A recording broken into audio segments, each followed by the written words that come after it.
G'day, I'm Paul. Today we're checking out this thing right here. It is called the Mercedes-Benz EQE SUV. It is the SUV version of the recently released EQE sedan. And being an all-electric vehicle, this is where Mercedes-Benz is heading in the future with both its design and also the intentions on the EV platforms.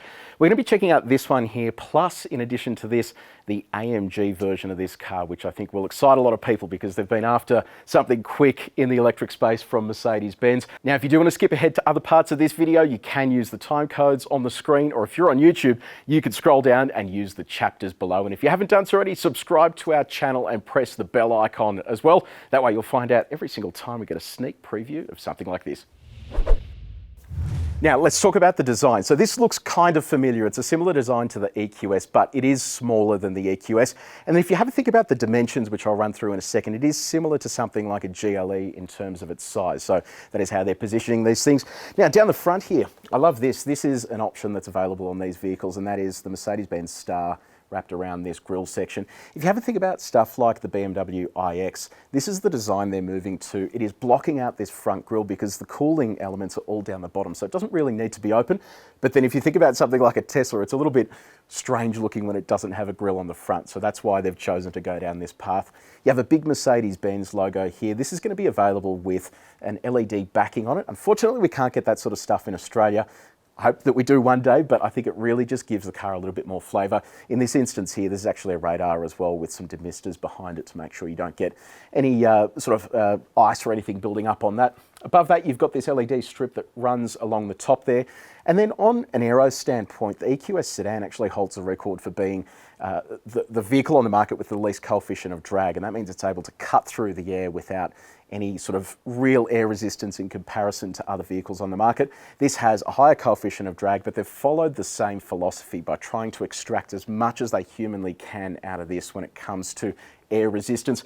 And that means if you look along the side here, you can see air runs through this section here and spits itself out to the tyres. And I'll show you a wheel design as well that helps also with that aero system. Over here with these headlights, it comes with the option of digital LED headlights. These have 1.3 million micro mirrors in each headlight cluster.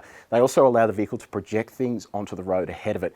And this comes in handy if you're approaching roadwork zones or if there's any obstructions ahead. It can warn the driver by projecting something out onto the road. It's a really cool design and something that's unique to the segment. Come around to the side here, I'll show you the wheels. So down here, this car's fitted with 22-inch alloy wheels, and these wheels have a unique design that is basically here to prevent air turbulence that is going to slow the car down and increase drag. And when they do think about things like this, especially in an EV, they're trying to extract as much as they can to make sure that you're not using electricity to get the car moving more than you sort of necessarily need to. And I like the design as well. You've got that sort of shadow chrome on the outer edge there, piano black on the inside, and it kind of has that turbine look to it, which really serves a purpose there. Up the top here, you have some wheel arch cladding. Now this little bit here, this is designed so that you can put your washer fluid into the car, and the whole reason is they don't have the bonnet openable. Well, it is openable, but only by service people. And the whole, I guess, concept behind that is it's not like an old car where you have to open the bonnet and do the work on it yourself. There really isn't anything under there that you need to look at. If you do open the bonnet, it does have a HEPA filter for the cabin, but that is about it. And that's why they've moved your washer fluid reservoir to here. Up the top here, you've got EQE badges. Recently, we tested the EQS SUV. This obviously has EQS, and if they do other electric models, that is where they'll have that designation. There is some cool tech with the climate control as well. We went through this in a bit more detail in our EQS review, but this little section up the top here helps the car decide how much airflow needs to be going through the car. Now, this is especially important if you're sitting on the side of the car that has the most sun on it. This is able to then redirect more of the cool air over to your side as opposed to the driver. So it is a really clever feature, and it's good to see that they're thinking about that sort of stuff that a lot of other manufacturers don't even pay any consideration to. Over on our wing mirrors, we have piano black up the top there, indicator built into this section, camera on the side, and then an LED that projects onto the floor there on the side. Now have a look at this running board. This may look like, just something you find on an SUV to help you get in and out, but it actually serves an aero purpose as well. So this not only gives you that sort of SUV appearance, but helps reduce the amount of drag as the car's cutting through the air. Door handles are kind of unique here as well. They sit flush with the body. They have LEDs around them as well. And then when you do want the door handle to pop out, you swipe your hand across it and then it jumps out like that. You've got Mercedes-Benz writing on the top there as well. So it's a pretty cool and unique design, something a little bit different. And then to open the door, you just pull that handle and it closes like that. Piano black here on the side. You've got privacy glass, and then come around to the back. You have more of this aero design. So this little section here helps prevent turbulence around the back of the car. So as the air cuts along there, it hits this and then dissipates. You also have these 3D tail lights built into here as well. This looks fantastic at night, and it's, I guess, unique to this vehicle. So when you do see it driving down the road, you'll know exactly what it is. And just a bit of fun trivia, this actually points down here in the EQE and points up in the EQS, just as a point of difference. Now, this car doesn't have any badges on it, but I suspect it'll be similar to the EQS, where it will have badging on either side. You open the boot by pushing the Mercedes-Benz logo just there. A little bit further down, this design's a little different to what we've seen in these other products, because this is like a matte black finish just there, and then these covers here that signify where exhausts used to be. So nice sort of cohesive design there, and then a little bit of this rose gold down the bottom there as well. Now, let me quickly run you through the dimensions, just so you can get a visual of exactly how big this is. It comes in at just under 4.9 metres long, a little under 2 metres wide, and just under 1,700 millimetres tall. And to put that as a visual representation, it is sort of around the same size as a GLE. But here in person, it actually has some pretty decent dimensions. And I think, to me, I prefer the size of this. It doesn't feel as sort of big when you see it in person as the EQS. Now, let me know what you think about the design in the comments section below. Do you think this looks good? Do you prefer the EQS SUV? I'm keen for your feedback. Let me know down there. So we are inside the EQE SUV's cabin. I'm just going to call out really quickly, in terms of the actual specs of this vehicle, we don't have them just yet. The vehicle's still being homologated at the time that we filmed this, but if the EQE sedan is anything to go by, there'll be an entry-level rear-wheel drive variant, and then also 2 AMG variants as well, in a 43 and a 53. So we'll keep you updated at CarExpert when more information is available. But this is what the key looks like. So you have the lock button up the top there, unlock, boot, beautiful metal around the outside there, and then it's blank on the back. This is a proximity sensing key, so you can grab the door handles, and then once you're inside the car, you have a push button start here. I'm going to show you a really cool feature when we get to the AMG in terms of the doors and how they open. But for the moment, I'll focus on this. This is what we call the Mercedes-Benz Hyperscreen, and this will be available as an option for EQE SUV. I'll run you through how that works in just a second. But I really like where Mercedes-Benz is heading in terms of design. So this interior is going to be available both with leather and non-leather products, including the steering wheel as well, which has always been a bit of a challenge for manufacturers to get right in terms of being non-leather. But I just love the look of this sort of light brown material that's used along the top there, mixes in really nicely. It flows all the way down to the doors. You've got these LED lights that surround the cabin. You can configure those colors to whatever you want as well. This center section is really nice too. So wood grain, and then it continues that Mercedes-Benz star pattern just there as well. So it is a very schmick looking interior. And look, to be honest, when you look at this parked next to some of the other SUVs on the market that are EVs as well, this really just takes it to another level. The EQE is built on its own dedicated EV platform. This isn't an internal combustion swap job like some of the other European SUVs that are EVs in this segment. Now, typically this is where we would do touch points, build quality, all that sort of stuff, but given this is a pre-production car, I'm going to skip all of that and jump straight into infotainment. Let's talk about the Hyperscreen. So I went into a whole lot more detail when we reviewed the EQS SUV, and if you do want to watch that, check out that video. There is a link in the description below. But today I'll run you through the basics, and it all centers around this center section really. So this is almost 18 inches in size. It is enormous. So it goes from there to there and there to there. And then this is all one piece of curved glass all along here as well. It's formed at like almost 700 degrees Celsius. So it is a really impressive setup. The top layer as well is fingerprint resistant. So it means that when you are sort of using the screen and flicking around and touching things, that it isn't going to hold your fingerprints like a lot of other screens do on vehicles that are sort of interactive like this is. In addition to that, this also has haptic feedback. So as you do click on this stuff, you feel a response in your finger so that you know that something has actually happened.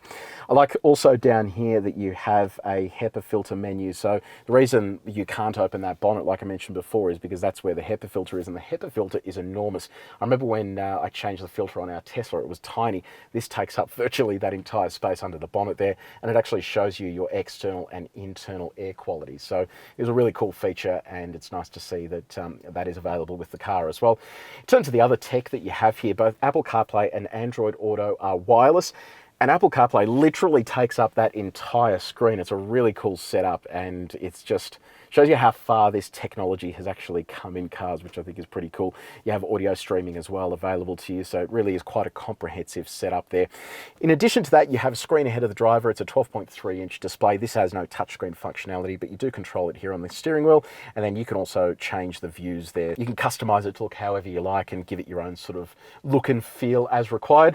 You will have noticed this as well. There is a screen on the passenger side. When there is someone sitting in the passenger seat, you can actually flick that on and play with the settings. You can move some of the content from here to that screen as well, and then you can kind of dictate what appears there. You can also watch television and movies there too.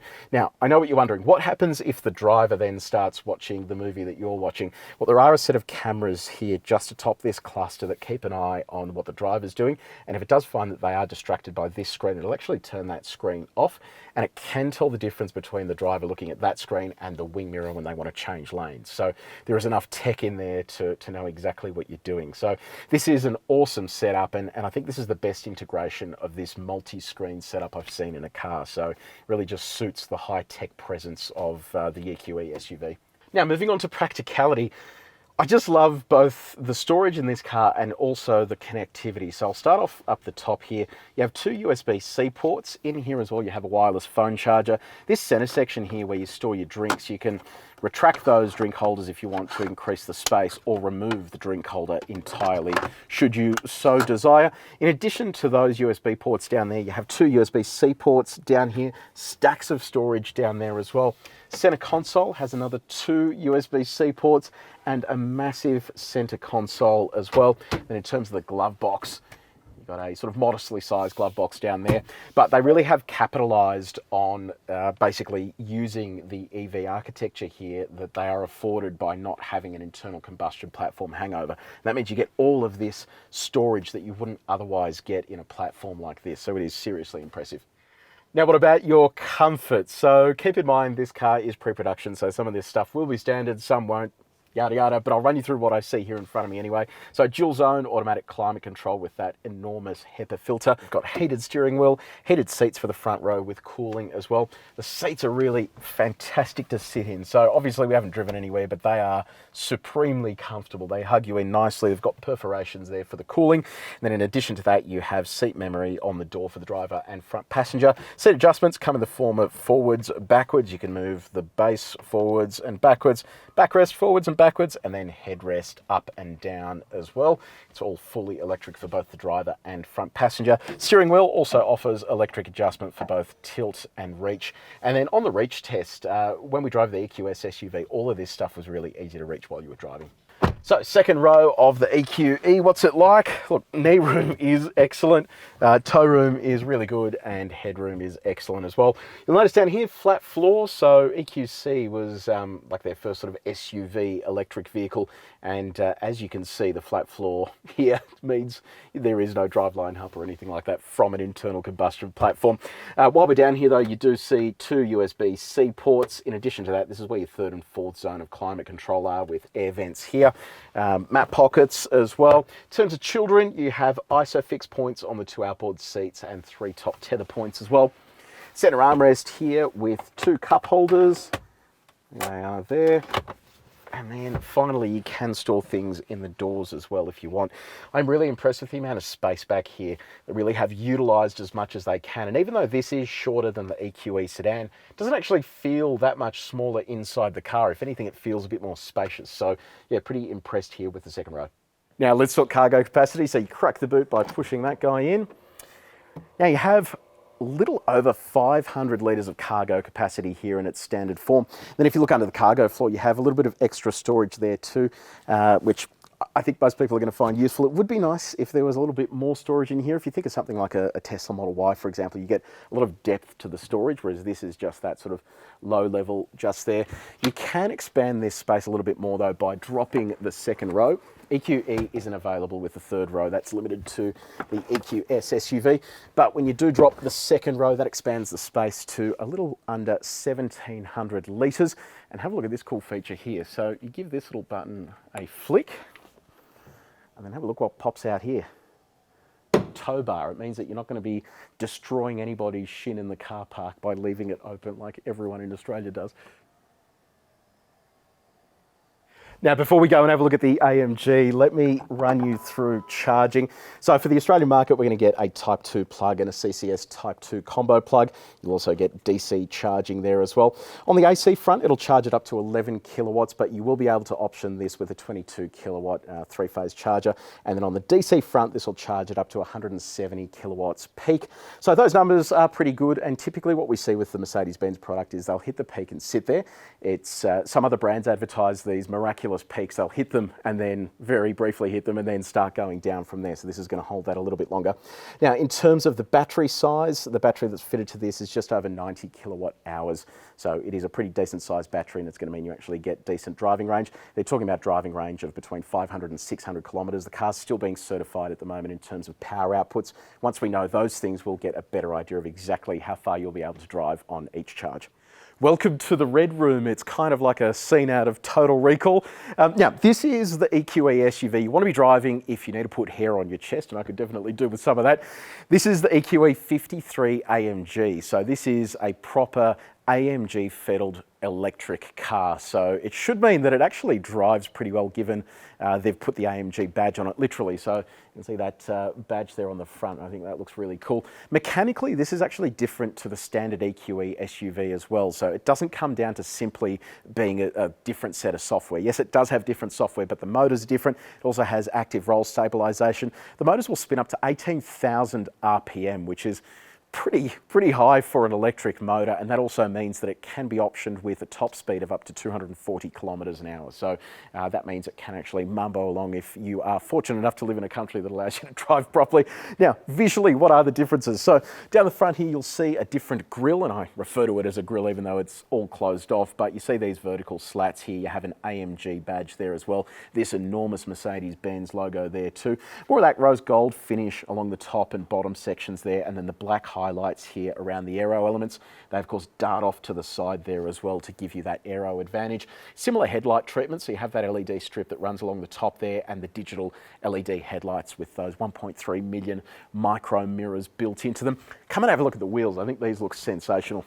So look at this design. It looks so cool. It kind of reminds me of the turbine design on some of the Tesla cars, and they really have gone to a lot of effort here to give this a lot of visual appeal. I probably wouldn't want to be cleaning this. There are a lot of spokes in that, but it does actually look pretty cool. So 22-inch alloy wheel, top section there is like a bit of a polished metal look, and then down here you have a matte black finish. Now this section here, it does look like a single locking nut, but it's actually a plastic finish there. I think if that comes off, it just has your standard arrangement in the center there. The tires, so Michelin Pilot Sport EV. The first time we actually checked these out was on the Tesla Model Y. It's available as an optional tyre, and they are fantastic, both in the wet and the dry. You have your eco advantage there with less rolling resistance, but you still have that sporty element to it. And for a car like this, it's not designed for the racetrack, but it is designed to be driven quickly and frequently quickly as well. And I think that that tyre is going to help achieve that. The other cool thing as well is that you'll be able to get carbon ceramic brakes, and you can see them hiding there just behind the wheels. So that should mean that this has some pretty serious stopping power.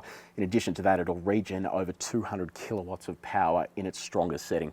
Up the top here you have 4MATIC Plus, because that is what Mercedes-Benz terms all of those all-wheel drive systems they fit to these sporty models. This also has that same cap as the other car for filling your washer fluid.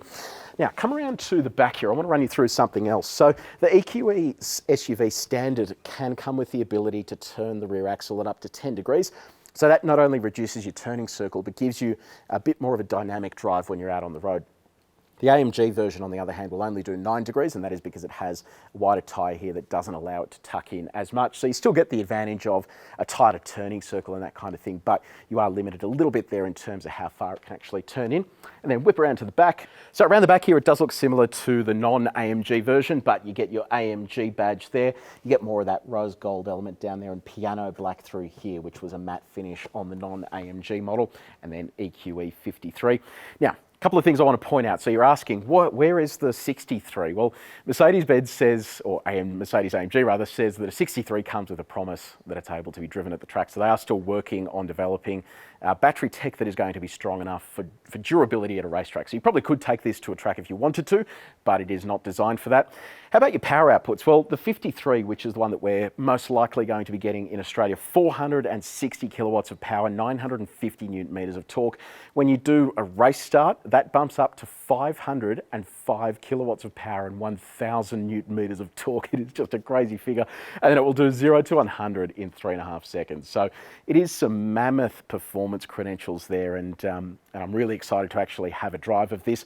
Beneath the skin as well, there are a couple of other changes too. So this actually has a system in both cars that allows it to mechanically disconnect the front axle to reduce friction. And that means instead of just telling the front motor to stop doing stuff, you are mechanically disconnecting it from the driveline, and it means that you do get less friction, and as a result of that, slightly more range. In terms of the range here, it is still to be confirmed for the AMG models, but I suspect with the tyres that they have fitted and the wheels, it is probably going to be a little less than the top spec version of the EQE that is a non-AMG model. In addition to that, you have a 310 kilowatt motor on the rear axle and 174 kilowatts on the front axle. So pretty healthy numbers there. The other thing that I found out today that I thought was really interesting, and I've never actually thought about it this way, but to achieve maximum acceleration and continuous repeatability of that acceleration, you actually need to have the battery capacity at above 80% in terms of its state of charge. And the reason for that is the formula that we keep referring to, which is P equals VI. And when the battery gets lower, you have less voltage, and as a result of that, it can't create as much power that can be drawn through those electric motors. So there is a fun fact, and that is why you should have your EV fully charged if you do want to have maximum acceleration. So let's jump inside the car and I'll show you what it looks like here for the AMG version of the EQE. So we're inside the EQE 53, the AMG version. Before I show you this, have a look at this cool feature on the door. Now keep in mind this is a pre-production car, so it may not make it to the final version, but it has a little motor on the door that when you come to a full stop, it actually holds the door. So if you do get any wind, it will stop that from closing the door on you. But you can also automatically close the door like that. It's a bit like a Rolls Royce, which I reckon is pretty cool. Okay, so have a look at this. This looks familiar. It is the Hyper screen. We've seen it in the standard EQE, but this is unique to the AMG. There's awesome looking steering wheel. So it's got the Alcantara on the edges there, carbon trim up the top. That carbon trim continues here in the center. You get these buttons as well that allow you to customize different functions of the car. And something I learned today as well, which I think is really cool, you can actually set your own custom shortcuts for these buttons. So when you push and hold that, for example, it allows you to bring this menu up that allows you to then add other functions in here as you go. So you don't have to be limited to what Mercedes-Benz has for you. You can change that as you go, which is pretty cool. So in addition to that, you get AMG seats, and if they are leather, you get the AMG crest up the top there. And being a performance version of the AMG, you do get some custom menus in here. So if you go to the AMG performance menu, have a look at this. So you've got your energy flow menu, which is sort of pretty straightforward, but when you go to the drive menu, it will actually tell you how much torque and what RPM the electric motors are spinning at, which I think is remarkable stuff. The voltage and the current running through them, the temperature as well. It really is a cool setup. You can see your suspension working there. And you can also see what your electric motors are doing as well. This is so high tech and cool. And then finally, have a look at this. You have an IWC watch there that also acts as a timer as well. So it is a pretty awesome setup there, what you can do. And look, outside of that, the interior here is quite similar to the EQE SUV. So it does mean that if you do want all of that performance punch, you are getting your custom displays here with all of the details. You're getting all of these AMG touch points as well, but it comes with all the benefits of the standard EQE SUV in terms of space and I guess the roominess inside the cabin. So I am pretty impressed with how this looks, and I genuinely cannot wait to drive it. So that has been your first look at the new Mercedes-Benz EQE SUV and also the AMG version of the EQE SUV. Look, I'm a bit of a tech person, so I'm actually pretty excited to see how these drive, given they are now on a dedicated EV platform, and it means that Mercedes-Benz has been able to craft all of this, and then AMG has been able to come in and do some of their own work to this as well. I'm hoping that it's comfortable yet sporty at the same time, and then I'm also keen to see what happens when they roll out eventually a 63 version of their EV product. Now, we don't know our full details yet. The car has only just been revealed, but we will have more information when we get it at carexpert.com.au. Now, let me know in the comments section below, what do you reckon about these cars? Are you excited for the AMG version? I definitely am. I'm keen for your feedback, so let me know down there. If you did enjoy this video, please make sure you like it and you share it with your mates. And if you haven't done so already, subscribe to our channel and press the bell icon. But until next time, see you later.